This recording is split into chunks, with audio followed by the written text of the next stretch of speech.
Oh, is that just bothering you? No, I just was wanting to make sure it was recording, but I can't tell if it's highlighting over. We are recording now. All right, cool. Yeah. Welcome to episode 3? Okay, there we go. Of BOWLShit. Yeah. It's 3. Where I get high and tell a story.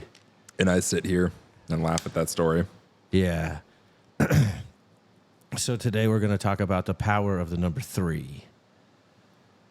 And it actually, in context to a lot of things in life, the power of the number 3 is true. I don't know if you know this, but like I've never heard of this. Well, okay, I know the rule of 3. Things, but it's like usually like celebrities dying. People dying, or Yeah, if something happens to you, it happens in 3. Like so my air conditioner broke, my fucking sink broke, and then I'm sure something else broke and I don't know about it. My spirit. If your spirit's broken and it's not to do with me. No, it's been broken. Yeah, I was going to say I have no responsibility for that. But things tend to happen in 3, and there's a lot of strength, like in the universe with the number 3. A lot of things happen around the number 3. Sure. And the triangle is like called the strongest shape because of the Bermuda. 3 sides, and and the Bermuda Triangle. Dude, I remember as a kid, I was like, that's gonna be a dangerous thing I got to navigate in my life. Nope. Yeah. No. No. Yeah. That quicksand. I mean. Yeah, I mean a lot people of the offering me things- drugs. Never had to navigate these things. Wow. Well, 2 of the 3 I can agree to. Well, okay. People have offered me drugs for a long time, But like you like the even whole before I did drugs. or like the whole thing though of like, oh, you know, like you got to be careful. People are going to try and offer you drugs or like give out drugs on like Halloween. It's like no one's going to give away their drugs. Oh, in Florida, we weren't worried about drugs and the Halloween candy. It was razor blades. Yeah, we had that too, but It never happened either. no. Oh, razor blades are also fucking huge. Well, yeah. I think the point was that you just stick your, like, you don't notice they throw it in your bag. And as a kid, you stick your hand down in there and you get a razor blade hand. See, I was always under the impression it was like, oh, like, you know, you start chewing it and then all of a sudden you're chewing a razor blade. Well, if I know. that's Darwin in action. If you get the razor blade all the way in your mouth. Yeah. I mean, But the power of 3 that we're going to talk about today is in regard to respect for, you know, listening to your body and, I don't do that. 3 waves or you shit yourself. Okay. I do listen to it. Yeah. So, as a child, I didn't really realize this was a thing. Although, as I was thinking about it this morning, I realized that I did have a near pants shitting experience as like a 12 or 13-year-old. For a second, I was like, today? Not today. That's good. Not for a while, actually. Brag about it. It's been a minute. Well, okay. If we're talking about just like my bowels becoming involuntary and telling me I shit or I shit myself. Right. I mean, that happens often. Okay. That's what I'm saying. Like, I'm not talking about like, oh, like you squeezed a fart and then just full on shit your pants. No, that doesn't really happen to me. I don't never trust a fart. Like, Well, I mean, but this particular situation, both times actually, I thought about it this morning, and both times actually, the same restaurant was the reason for my next morning or that night's potential failure. And I'm not going to put the restaurant on blast, but they're from Down Under. Down Under. oh, Smucking the bass, slapping the bass. slap at the bass, man. My Australian accent's terrible, but it's You're Rust Australian. Australian. But yeah, Down Under, and so I remember as a 12 or 13-year-old, we went out to dinner. I think it was for my grandmother's birthday or something, and I don't like to shit in public. I think I'm not alone in feeling that way. Like, No. so we're at dinner at this place, and for whatever reason, my grandmother is like flirting with the waiter at the end of the meal, and I'm already feeling the need To shit. to take it. Yeah. You know, and I'm like, we got to get out of here. And so That's the worst part as a kid too. You It's can't like- do anything. No, but you can tell them I need to shit, and then we'll just go to the bathroom. It's like I don't want to shit in public, especially when you know it's going to be violent. Like, Yeah, like I just know what I ate. It was like coconut shrimp. I had a burger and fries. I had the chocolate thunder from Down Under, which It also happened to you right after. yeah, chocolate thunder right now. And so, so like I'm sitting there as a teenager, and I'm thinking, oh my God, like what is up with my grandma? My grandpa's right there too, But It's this just is like a behavior get it. that like my mom does it too. She'll just start flirting with random dudes, and I'm like, what? My dad doesn't care. It's like he knows whatever. But so I wanted to leave, and at the time I remember we had a Mazda MPV van. I don't know if you know what that is. It's just a Mazda minivan. not a full van, whatever they call the smaller version of a van. And in 1993, they didn't have fast doors. I remember. Oh, I know exactly what you're talking about. Sitting on and I remember sitting on the edge of the seat at the door, like hand on the handle, because I'm like, as soon as we get out of here, I have got to go. You're like, I need just enough space. Yeah, and so like I remember my dad pulled into the driveway. I'm like, open the garage, and I bolted because it was going to happen whether or not I wanted it to. So, flash forward to me being 25 or something. Real fast, because I forgot and you forgot. Sponsors. Oh, yeah. Take a moment to thank our sponsors, Pixel Popcorn Media Group, Unscripted Studios, and James Thomas Productions. We love you. Thank you for your continued support. Also, if any of this makes you laugh or whatever, like, subscribe, all those things, comment, make fun of us, me, him, whoever. Anyhow, so you flash forward to when I'm like 25. I think I was 25. Sure. I don't remember. But this particular morning, I was going to meet my probation officer for the first time. And we can talk about that story another day on how I got arrested in a poncho and sombrero. That was a day. That was a night, actually. So I remember when you told me this story, by the way, I thought you were lying to me. Yeah, like, legitimately, I was like, this man's lying. And you're like, no. And then you went into detail, and I was like, this man's not lying. Yeah, no, this is so real. This is, and to date, still, and I'll be 43 this year. Every time you see one. This is my most embarrassing day of my life.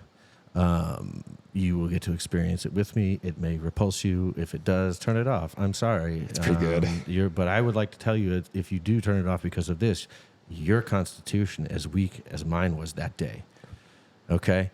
And so with that being said, I am in downtown Tampa in a very industrial area, and I'm at the Salvation Army building waiting, for it to open because I wanted to be first in line to meet my probation officer.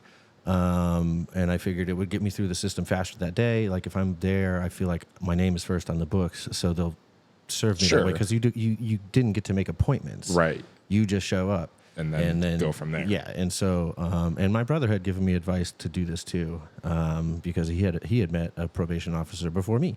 Yeah. And so he's like, yeah, get there early. It'll be really good. You get in and out almost immediately. I was like, cool. So I am an overachiever, and I think they opened at 9. And I didn't know how early people would show up, but I mean that's legitimate. Just because knew how early I was going to show up. Yeah. And so I showed up at 6:30 in the morning. I mean, it's excessive. Extremely. I was thinking like 8. No. 8 would probably be a good. Yeah, no. 8 would have given me a chance. 8, some of this stuff would have happened before I even got there. Some of it, but I still feel like you would have been fucked. Oh, there would have been entrails of the back end of this stuff like happening still, because it was like the most terrible morning ever. And so I was there at 6:30 in the morning, and I'll just tell you, I did not have a vehicle because I got a DUI. So that is why I'm there at Salvation Army to meet my probation officer.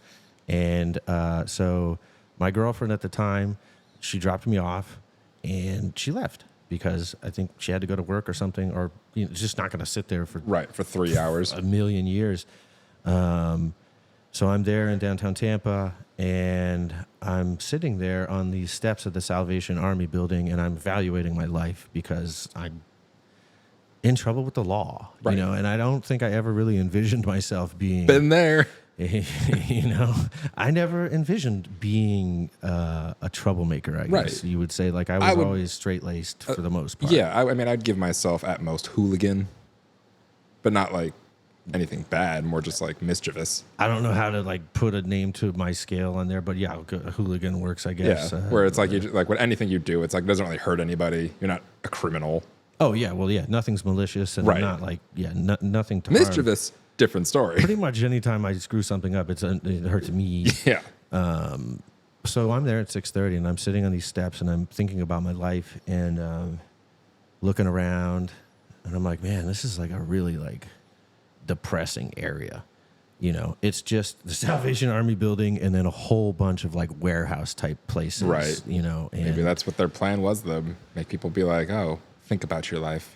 well, yeah, and it might be too because a lot of the industrial places were fenced in, much like a prison yard would be. So it's Right. like kind of giving you an idea of what may come if you keep Yeah. up the bullshit. I don't know if that was like really zoned that way in the city. I would Probably not. love to give some credit to somebody for thinking that far ahead, but I think it was just on this particular day for my my perception was higher about things Sure. that were going on around me, and so I was sitting there at about 7:00.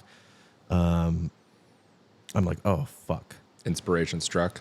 Well, I got sat bolt upright with a shit pain. Like it's just like I was kind of bending over on my knees, thinking, and then boom. I was like, oh fuck, this is bad. 7:00. I'm looking. 9:00. I made sure. I'm like, they open at 9:00? Fuck, that's a long time. Yeah, because then you're like, how long can I make it?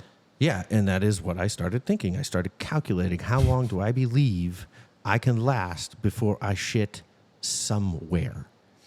And so I got up and I kind of started to survey the building. Sure. So I went around the one side and I'm like, well, I can't get in that way. Like I was like going to meet my probation officer, but also going to try to break into this building to shit. Yeah.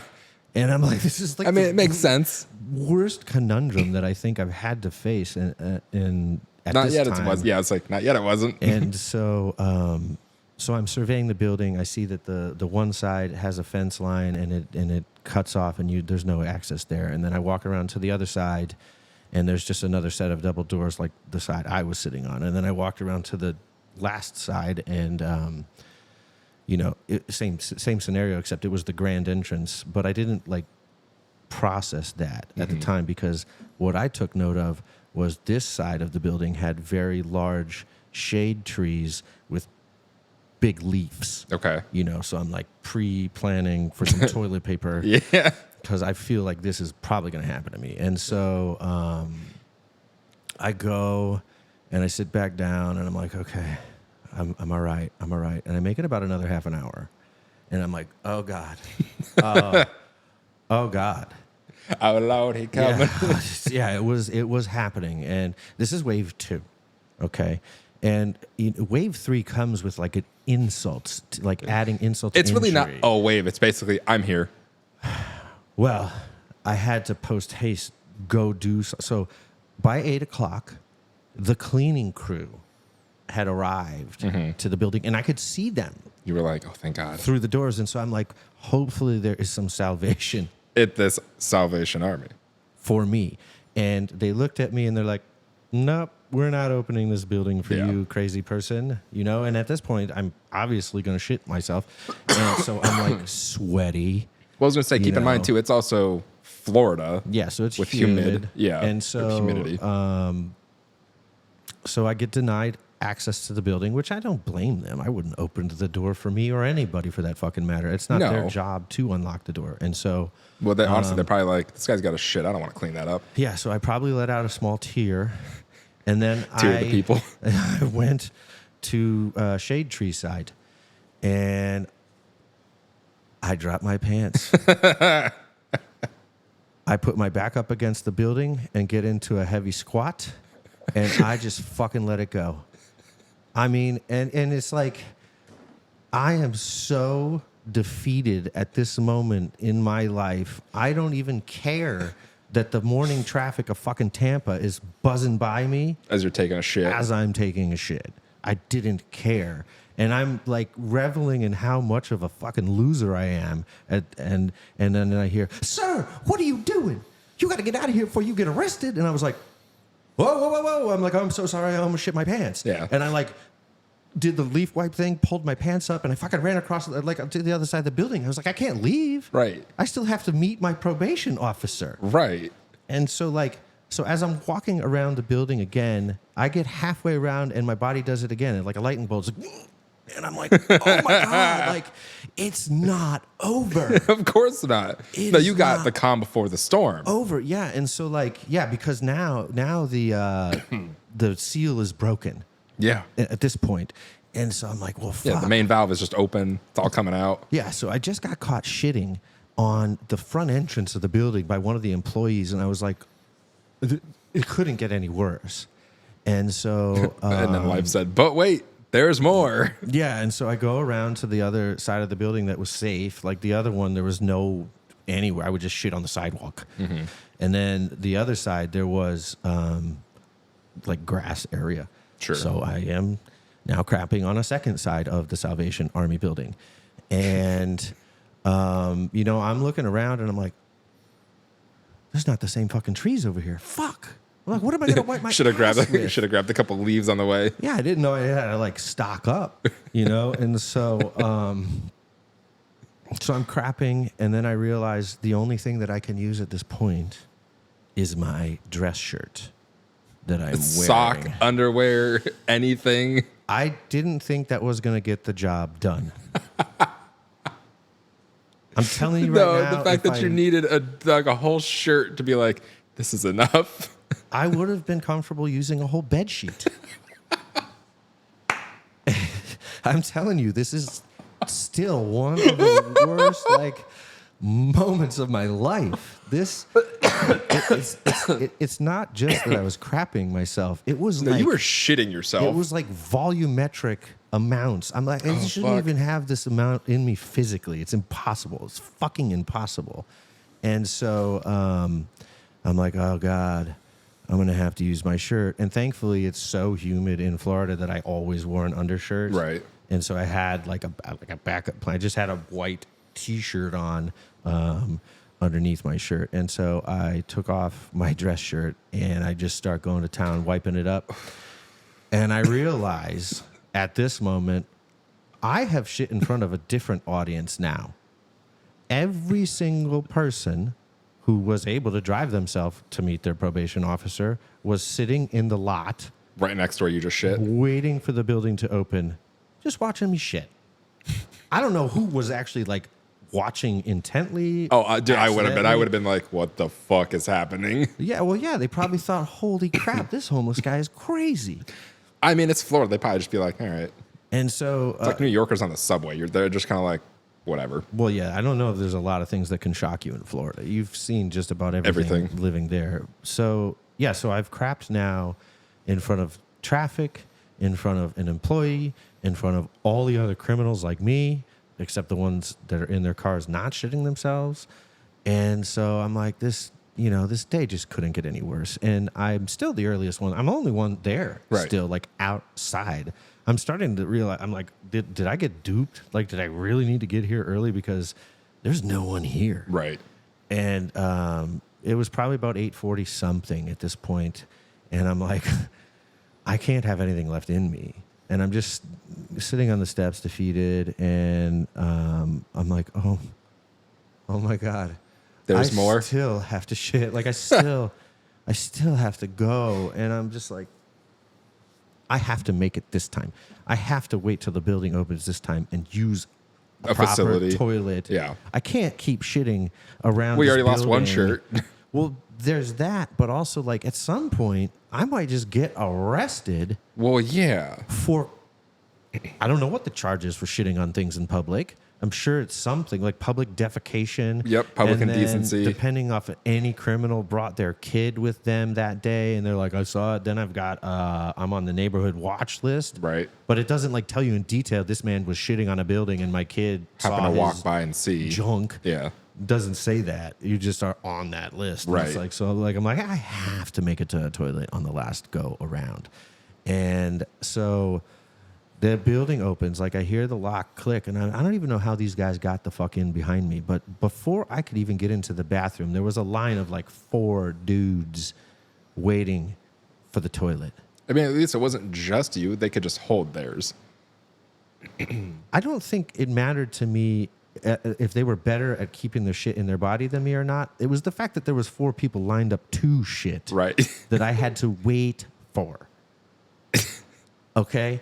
I'm like, no, I'm not going to fucking make it. I haven't made it once today. I very You're like, guys, you narrowly- clearly have seen, I got to go first. Yeah, I like very narrowly missed shitting on the back of my pants the second time, trying to get them down fast enough. So I'm like, I'm not playing. I'm not taking chances. I have to go. And so I knew I wasn't going to make it. So I got bold and I went into the ladies' room. Honestly, I get it. Like, if you're about to piss or shit yourself and it's an available bathroom, it's still a bathroom at the end of the day. Yeah, I'm not in Like, here. it's no different like if you're using a family bathroom.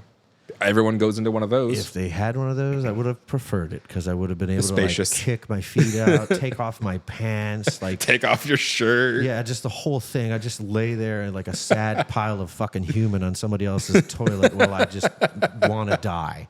Like fucking kill me now. Put a bullet in my Jesus. head. No, I mean, yeah. So, Yeah, anyways, think about that one. yeah, I wouldn't choose that method. Cyanide poisoning or something. Oh, I thought you paused just because it's September and we found out. Moving on. So, I am in the ladies' room. Doing the most unladylike thing ever. Oh yeah. Absolute. Like, as you would phrase it, splash zone. It was splash zone, but it was like more like fucking Waterworld? What it must feel like to be getting in war where mortar shells are fired at you. You know, like I had to go into my mind. Yeah, so, dude, yes. And it was just not consistent, and it was fucking violent and never ending. And so I'm sitting there, and the lady in the stall next to me that was going to the bathroom. She's like, oh my God. She must have been thinking, there's no way that a woman is taking that shit. I mean, I'm sure she's done it before. Everyone has. Yeah, and so like, God, except Peggy. oh, never in her life. No, not once. Good for you, Peggy. Yeah, great, immaculate Fucking bunghole. Jealous. Oh, me too. Yeah. Oh. But so this lady sitting next to me gets out of the bathroom and like I hear her wash her hands and I'm like, oh, how am I gonna like sneak out of this? You know, wait. because a lot of times when you're taking a crap in public and you hear somebody come, well, I pause. Yeah, I was like, you don't want to. You got that rhythm going, but then you don't want to be like, let me just keep it going. You're like, you get nervous. You're like, oh Yeah, damn. I'm not like somebody's welcome to my fart parade and Right. turd Well, it's funny splashers. because it's one of those things where it's like, I mean, obviously everyone has to shit. Some people Yes. have to do it in public, and that's fine. Yes. Nothing against that, but No, like yeah. everyone has that same inkling where like, oh, like I'm gonna pause because it's embarrassing. Yeah, I mean, I'm not embarrassed that I'm taking a shit. No. I'm embarrassed I couldn't make it home to do it. Right. You know? So the lady evaluates the sounds from the stall next to her and decides Runs it's out. not a woman. Yeah. And so She hears the grunting. I'm still going, and I just see an eyeball Oh, that's fucking creepy. enter the crack of the stall, and she sees me. Sure. But like, It's the lady from the front fucking entrance. She's like, sir, what are you doing? And I'm you're like, I'm clearly shitting. like, I'm so sorry. I was like, I have no control over my bowels now. Like, I'm like, I can't You're like, man, I might be dying. make it. Yeah. And so like, I like hurry up and wipe to get out of the ladies' room. And I get out of the ladies' room and I look down and I realize, oh my God. Hastily wiping my ass, there's shit on my hand. Oh. Yeah, gross. So I go to the men's room and I'm washing my hands and I'm trying to get the water hot. And there's just no hot water No, in of course there. not. I didn't care. Now, at this point, I didn't give a flying fuck. I went back into the ladies' room. Yeah. I turned the water on scalding hot. I burned the ever-living shit out of my fucking hand. I'm like, I will disinfect this. I will cut this hand off we're before. we're going subdermis on this. You know, we're getting like we are third-degree burn. We'll take Yeah. care of it. And so... No bacteria here. Yeah, not on this fucking hand. And so So I come out of the bathroom. At this point, I must look like an absolute train wreck. Because like I'm disheveled, my hair has like all the product. Sweaty. I have sweat all the product out of it, so it's like just laying limply across my head, sad as I am. My white T-shirt is so drenched in sweat you can see my fucking nipples. Like, okay, and then I've got a giant red burn from scalding hot water, and I just come like shuffling slowly out of the bathroom, just. Hey. The most and then disappointed I hear sigh. my name called. Of course. Like, and my probation officer was gorgeous. And I just looked at her and I'm like, hi. And I sat down, and that's like how I met my probation officer. That's how I realized I was making terrible choices in my life.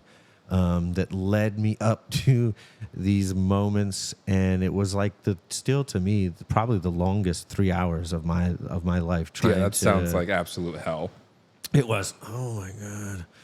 Well, yeah, it was. I keep smashing into this. Oh, I'm too high to like stay where I need to be. well, yeah. Yeah. See, I had that mixed up though, because I thought, I mean, like I knew that you shit a bunch of times, and like on the building and all that. Yes. I thought you shit in front of your probation officer. No. Ah, okay. No. She was another probation officer. Gotcha. Just not yours. Because I saw her when I like sat down. Because when I sat down with my probation officer, her little cubicle thing was like adjacent eye shot of me, and it was like, and you were like, I'll never forget that woman's eyeball. dude, that's okay. To me, that's the weirdest part of the story. Like the other, it's weird, but it's funny, and I get it. It happens. But like, why on earth would you ever look through the stall to see? Like, clearly, it's like, especially someone's in there. Well, yeah, I You could probably just- was groaning like a man and didn't realize Sure. it. Just like, oh, A man or like a feral beast, just like, something dying. Maybe she was looking to see if I was gonna live. Like, am I gonna have to report? Do I need to call an ambulance? Jesus. No, but like at that point, knock or just be like, what are you doing in there? Yeah, I don't know. I mean, I'm not going to knock her for how she approached it. I probably will. would have been like, what the hell? And she probably thought it's probably the guy that Yeah. shit on the building Yeah. this morning. Because I left a fucking puddle of mud, dude. Like, it was huge. I've still never had a situation like that in my life again. That's good. Yeah. But see, the universe was like, you need to get humbled real quick. Oh, you need to yeah. learn what could happen. I was hollowed out with humble. Shit. Yeah. Yeah. Hollowed out. Yeah, I was, like scorched earth Just in a there. husk of a human. Yeah, dude, I probably could have eaten a Subway, like the whole car, Oh, okay. not a sandwich. I was like, no, all right. no, I didn't want to go Fogel with it. Oof. Yeah, that's a different ball of wax. Yeah, no. But yeah, no, that, like I said, universe was like, you're going to learn. Yeah, so, I made... I lost like a good 30 pounds. Oh, I'm sure. Like, I'm sure. I'd like shit a baby giraffe.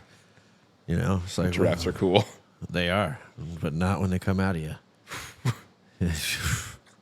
God. But yeah, so that was the worst day of my life, and I did learn a lot from it, and I learned to make better decisions. I learned, you don't always have to be supremely early, and 30 minutes usually is good. yeah, and I also learned that I don't really leave the house in the morning until I've felt sufficiently Hollowed out. Yep.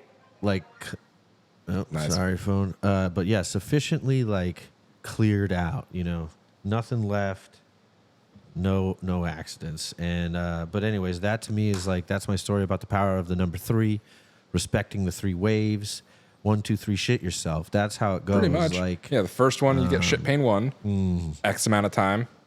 Shit pain number 2, little less time. Shit pain 3, it's coming out. yes. Like there's no time. And you can't put a number on it. Like it's not like 15 minutes or whatever. Sometimes had they're an within hour and a half long 5 break. minutes. Yeah. And if you ignore that third one within the 5-minute region, Oh no, you're shitting yourself. Yeah. Welcome to some soiled britches, bub. Like, that's happening. That's happening to you. Yeah. But anyway, that is this week's episode of Bullshit. Thanks for making bad choices so you had a good story.